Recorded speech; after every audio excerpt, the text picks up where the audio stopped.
మా వారి తెలివి ఎలా ఉందంటే మామూలుగా లేదండి.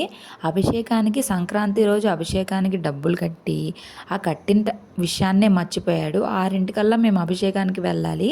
బట్ ఇంట్లో పూజ అది అయిపోయేసరికి 10:30 అయ్యాక గుడిలో పూజారి కాల్ చేసి, "బాబు ప్రసాదం తీసుకెళ్ళండి రండి" అంటే అప్పుడు హడావిడిగా మేము వెళ్ళి పూజ అది చేయించుకొని ప్రసాదాలయి తీసుకున్నామనమాట. అసలు మైండ్ పోయింది. అలా ఎలా మర్చిపోయామా అని చెప్పి.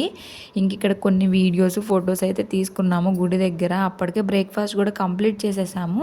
కానీ పొద్దున్నే లెగిసి వెళ్ళుంటే బావుండేది అనిపించింది మాకప్పుడు.